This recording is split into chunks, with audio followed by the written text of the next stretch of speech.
ವಿರುದ್ಧ ಮತ್ತೊಂದು ರಾಜತಾಂತ್ರಿಕ ಸಮರ. ಪಾಕಿಸ್ತಾನದ ವಿರುದ್ಧ ಒಂದಾದ ದೇಶದ ರಾಜಕೀಯ ಪಕ್ಷಗಳು ಅಂತಾರಾಷ್ಟ್ರೀಯ ಮಟ್ಟದಲ್ಲಿ ಪಾಕ್ ಬಣ್ಣ ಬಯಲು ಮಾಡುವುದಕ್ಕೆ ಸಜ್ಜು. ಮೇ 22ಕ್ಕೆ ವಿವಿಧ ರಾಷ್ಟ್ರಗಳಿಗೆ ರಾಜಕೀಯ ನಾಯಕರು ಪ್ರಯಾಣವನ್ನು ಮಾಡಲಿದ್ದಾರೆ. ಕಾಂಗ್ರೆಸ್ನ ಸಂಸದ ಶಶಿ ತರೂರ್ ನೇತೃತ್ವದಲ್ಲಿ ಪ್ರಯಾಣವನ್ನು ಮಾಡಲಿದ್ದಾರೆ. ಪಾಕ್ ಬಣ್ಣ ಬಯಲು ಮಾಡಲಿರುವ ರಾಜಕೀಯ ನಾಯಕರುಗಳು. ದೇಶ ಅಂತ ಬಂದಾಗ ದೇಶವೇ ಮೊದಲು. ಅದರಲ್ಲಿ ರಾಜಕೀಯ ಪಕ್ಷಭೇದ ಯಾವುದು ಕೂಡ ಇರಬಾರದು.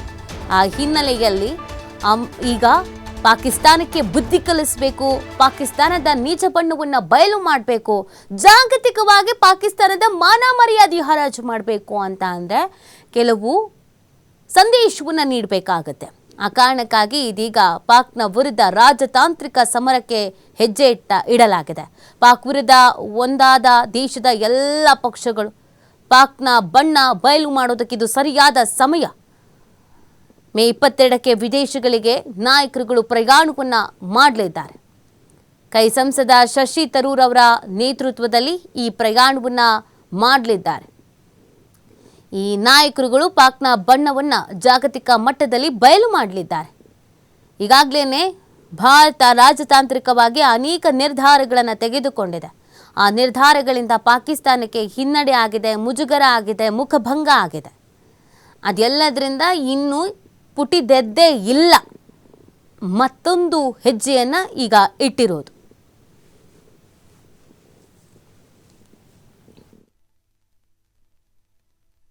ऑपरेशन सिंदूर हमारे देश की तीनों सेनाओं के शौर्य, साहस और पराक्रम से जो हमारे पड़ोस में आतंकी ठिकाने थे, उन आतंकी ठिकानों पर पहुंच करके न केवल हमने उन आतंकी ठिकानों को नष्ट करने का काम किया, उसके साथ ही साथ उनको पनाह देने वाले, संरक्षण देने वाले जो उनके जो आका थे, वहां के 11 एयरबेस वहां उड़ा करके भारत ने देश के प्रधानमंत्री आदरणीय नरेंद्र मोदी जी के नेतृत्व में इस बात को बता दिया कि भारत आतंक के संबंध में किसी भी तरह का समझौता नहीं करने वाला है।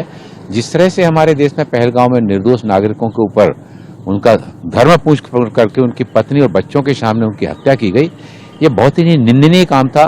सारी दुनिया ने इस बात को जो है ना, इसकी निंदा की है। और ये जो कार्यक्रम बनाया जा रहा है कि हम भारत में तो जाएंगे ही, भारत के साथ साथ दुनिया के बाकी देशों पर भी पहुंच करके भाजपा और सभी राष्ट्रीय दलों के सांसद, उनके प्रमुख सारे पदाधिकारी विदेशों में जाकर विदेश की धरती में आतंकवाद के विरुद्ध वैश्विक स्तर पर एक जनमंच तैयार करते हुए ये समूची दुनिया के लिए एक बहुत बड़ी चुनौती है कि जो लोग स्वयं अपने विकास के मार्ग पर न चल करके दुनिया में इस तरह का आतंक का मार्ग चुन करके अव्यवस्था, अराजकता की स्थिति निर्मित करना चाहते हैं, उनके विरुद्ध जनमत तैयार करके दुनिया विकास चाहती है, दुनिया विनाश नहीं चाहती है।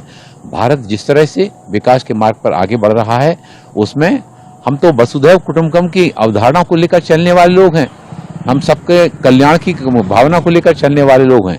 इसलिए हम भी आतंकवाद से हमारा देश भी सुरक्षित रहे और दुनिया भी सुरक्षित रहे, इसके लिए वैश्विक स्तर पर जनमंच तैयार करने के लिए, लोगों तक आतंकवाद के विरुद्ध एकजुटता का भाव जागृत करने के लिए एनडीए के सांसद और बाकी राष्ट्रीय दलों के सांसद सब मिलकर के भारत का पक्ष दुनिया के देशों में जाकर रखेंगे।